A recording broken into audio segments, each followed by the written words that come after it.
Donald Trump a affirmé aujourd'hui que si Poutine ne montre aucun signe de mettre fin à la guerre contre l'Ukraine bientôt, des missiles américains Tomahawk frapperont Moscou. Et Poutine a déjà demandé d'urgence une conversation téléphonique avec Donald Trump. Aujourd'hui en Israël, Donald Trump a annoncé qu'il livrerait des missiles Tomahawk à l'Ukraine si Poutine ne cessait pas la guerre. Plus tard, Donald Trump a déclaré qu'après la résolution du conflit entre Israël et le Hamas, il concentrerait entièrement son attention sur la guerre de la Russie contre l'Ukraine. Et il laisse entendre que les États-Unis pourraient recourir à la contrainte contre la Russie et répéter contre Moscou ce qu'ils ont fait avec l'Iran en juin de cette année. Eh bien, comme vous vous en souvenez, les États-Unis ont alors frappé l'Iran avec des missiles. Dans ce contexte, je rappelle qu'avant cela, Donald Trump et Volodymyr Zelensky se sont appelés 2 fois dans la journée pour discuter des livraisons de missiles Tomahawk. Au Kremlin, ils paniquent déjà à menace, puis se calment et déclarent que c'est, bien sûr, de l'audace. Mais voilà que Peskov a déjà déclaré que Poutine demande à Donald Trump une conversation urgente pour discuter des livraisons de missiles Tomahawk à l'Ukraine. Bref, il s'est passé beaucoup de choses ici ces dernières heures. Il y a vraiment de quoi discuter. Mais le principal message de Trump est que, comme il l'a déclaré aujourd'hui à la Knesset israélienne, il est temps de s'occuper de la Russie et de régler le problème de ces Russes malpropres. Je m'appelle Alexei Petchi. Nous sommes le 13 octobre, allons-y dans l'ordre.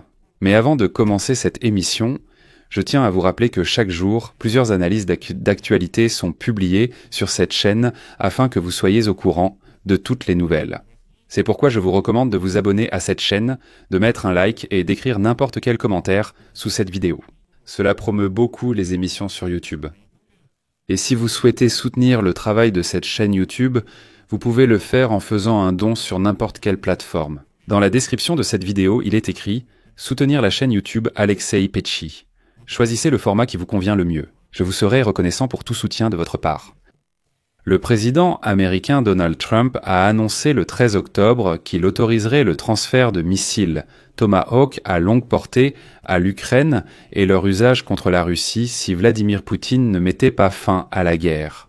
Trump a souligné que les États-Unis ne vendraient pas directement de missiles de croisière à l'Ukraine, mais qu'ils fourniraient ces missiles à l'alliance de l'OTAN selon le schéma déjà prévu, qui pourrait ensuite les transférer à l'Ukraine. Et ensuite, une citation de Trump. Oui, je peux dire à Poutine que si la guerre ne se termine pas, nous pourrions très bien le faire. Peut-être pas, mais cette possibilité existe. Veulent-ils que des Tomahawk leur soient envoyés? Je ne pense pas. Je rappelle que la portée d'un missile Tomahawk peut atteindre jusqu'à 2500 km. Dans le même temps, Trump a déclaré que leur apparition dans la zone de conflit constituerait un nouveau tournant dans l'agression. Et en répondant vendredi à la question sur la réaction possible de la Russie dans le cas où l'Ukraine recevrait des Tomahawks, Poutine a déclaré que la Russie réagirait très fermement. Vous savez comment? En renforçant sa propre défense antiaérienne? Cela prouve que Vladimir Poutine n'a pas de réponse. Il affirme qu'il faudra renforcer la défense antiaérienne si des missiles Tomahawk frappent Moscou. Nous ne riposterons pas contre Washington. Les Russes sont courageux en parole, mais en réalité, nous ne répondrons pas. Donc, il faudra renforcer la défense antiaérienne. D'ailleurs, ces laquais, comme Outchakov, l'assistant de Poutine, assuraient en termes qu'un tel transfert serait sans une erreur totale. Et il devient évident qu'à ce stade, les Tomahawks sont plutôt un instrument de pression sur le dictateur Poutine. Trump a dit qu'il pourrait parler avec Vladimir Poutine du transfert à l'Ukraine de missiles Tomahawk longue portée. Je vais maintenant citer Trump. Peut-être que je dirais, écoute, si cette guerre n'est pas réglée, j'enverrai des Tomahawk à l'Ukraine, je peux les envoyer. Le Tomahawk, c'est une arme incroyable, très offensive, et honnêtement, la Russie n'en a pas besoin. Donald Trump a ensuite espéré que Poutine acceptera de mettre fin à la guerre. Sinon, comme l'a ajouté Trump, cela finira très très mal pour lui. Je rappelle qu'auparavant, le président ukrainien Volodymyr Zelensky a déclaré que les frappes de missiles Tomahawk, si Washington les remet à Kiev, seraient menées exclusivement contre des cibles militaires sur le territoire russe. Nous ne sommes pas des terroristes, contrairement aux Russes, nous allons donc seulement détruire l'infrastructure militaire des Russes malpropres. Cependant, c'est un point très important. Volodymyr Zelensky a également classé l'infrastructure énergétique parmi les cibles militaires. Puisque, je cite, « Les Russes viennent vendent des ressources énergétiques, reçoivent de l'argent et l'investissent dans le militaire. Les raffineries de pétrole, gazoducs et oléoducs sont tout à fait des objectifs militaires parce qu'ils servent l'économie de guerre. » Volodymyr Zelensky n'a pas précisé si les États-Unis fournissaient à Kiev des renseignements pour des frappes en profondeur sur la Russie. Comme l'a dit Volodymyr Zelensky, « Je ne peux pas tout révéler sur le renseignement. Nous sommes satisfaits du travail de nos deux services de renseignement. À ce jour, il existe des relations très solides entre eux. Mais j'ajouterai que Donald Trump, par exemple, a prononcé une autre phrase intéressante hier. Beaucoup se sont accrochés à un autre contexte. Et Trump aurait déclaré... Il a répété que l'administration Biden avait donné 350 milliards de dollars à l'Ukraine, puis ajouté « Notre administration n'a rien versé à l'Ukraine, mais leur a offert quelque chose de plus grand et important. Ça sert. Et cela se voit déjà au résultat des frappes de l'armée ukrainienne sur le territoire russe. » Avant cela, le Financial Times écrivait en effet que l'administration Trump transmettait très activement, ces derniers mois, toutes les données de renseignement concernant toutes les localisations en Russie, tous les sites militaires, les déplacements, etc. C'est pourquoi, à cet égard, la coopération a bel et bien lieu. Vladimir Poutine a déclaré que fournir à Kiev des missiles américains à longue portée détruirait les progrès dans les relations russo-américaines et marquerait une nouvelle étape dans l'escalade. Poutine a affirmé que les Ukrainiens ne pourraient employer ces missiles sans l'aide directe des militaires américains. Et alors, ici, la question se pose, Medvedev, Poutine et Lavrov l'ont déjà déclaré. Eh bien, toute cette bande en Russie, ils crient déjà tous. Les missiles Tomahawk seront lancés par les Américains, pas par les Ukrainiens. Exactement la même chose, on l'a entendu à propos des High Mobility Artillery Rocket System, des Army Tactical Missile System, et ainsi de suite. Et alors, que ferez-vous? Rien, car cela ira plus loin. Poutine a déclaré qu'il était prêt à abattre les missiles américains Tomahawk et à perfectionner son système de défense anti-aérienne. Selon lui, les missiles de croisière Tomahawk ne changeront en rien l'équilibre des forces sur le champ de bataille, car l'armée ukrainienne a des problèmes de renouvellement de ses effectifs. Voilà toute la réponse de Poutine. Il affirme que les Américains contrôleront les missiles. Mais que faire? Nous allons donc renforcer notre défense anti-aérienne. Au Kremlin, ils ont d'abord menacé l'Amérique par habitude, puis se sont vite ressaisis. Après la déclaration de Donald Trump, il s'est précipité vers les journalistes. Dmitri Peskov, secrétaire de Vladimir Poutine, a demandé à Donald Trump des négociations filmées.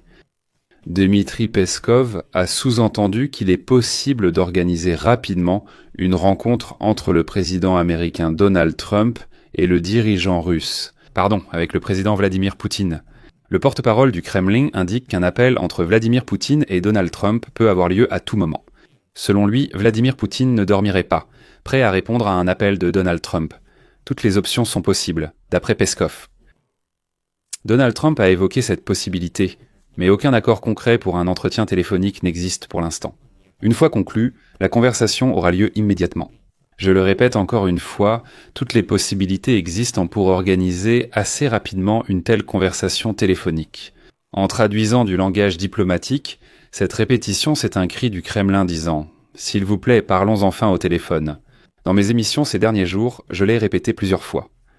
La semaine dernière, le Kremlin criait littéralement.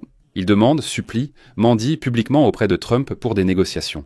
Il mendie tout simplement en public. Il dit « Écoutez, allez, parlons ». Hier, Ushakov a déclaré « Il est très facile de s'entendre avec les Américains ». Il dit « Nous avons trouvé un accord à Anchorage, mais nous ne dévoilons pas tout pour l'instant ». Mais voilà, l'Europe dit « Je ne m'attendais même pas à ce que l'Europe soit aussi soudée, que l'Europe s'unisse autant autour du soutien à l'Ukraine qu'en Tibra, Fansan, qu'elle fasse front commun de cette manière. » Et les Russes disent donc déjà ouvertement qu'ils veulent vraiment parvenir à un accord avec Trump pour contourner l'Ukraine et l'Europe. Au même moment, Volodymyr Zelensky, s'exprimant lors de la 71e session annuelle de l'Assemblée parlementaire de l'OTAN, a déclaré aujourd'hui que les dirigeants des parlements et des gouvernements doivent entériner la nécessité de livrer à l'Ukraine des systèmes de défense anti-aérienne et des missiles plus puissants. Volodymyr Zelensky a rappelé avoir discuté 2 fois en une journée avec le président américain Donald Trump de la coopération. Selon lui, il s'agissait de la défense anti-aérienne, des systèmes Patriot et bien sûr des missiles Tomahawk. Il a également été question des équipements énergétiques nécessaires et du refus des partenaires d'acheter du pétrole russe. À la fin, il a déclaré « Le terrorisme aérien est le dernier coup de Poutine. Il faut l'arrêter et l'empêcher de gagner. » Alors une vraie diplomatie sera possible. Mais Donald Trump a laissé entendre qu'après la fin de la guerre dans la bande de Gaza entre Israël et le Hamas, il est prêt à se concentrer exclusivement sur la fin de la guerre de la Russie contre l'Ukraine. Trump a déclaré qu'il serait bon de conclure un traité de paix avec l'Iran, mais il a noté qu'avant cela, il fallait, selon ses mots, régler la question avec la Russie. Citation. « Ce serait merveilleux, n'est-ce pas ? Mais d'abord, nous devons régler la question avec la Russie. » Si tu n'y vois pas d'inconvénient, Steve, concentrons-nous sur la Russie. Nous allons nous occuper d'eux. Cette citation de Trump est très révélatrice, car pour le Moyen-Orient, il a déjà résolu la plupart de ses questions principales. Reste la question des Russes mal lavés. Il faut agir.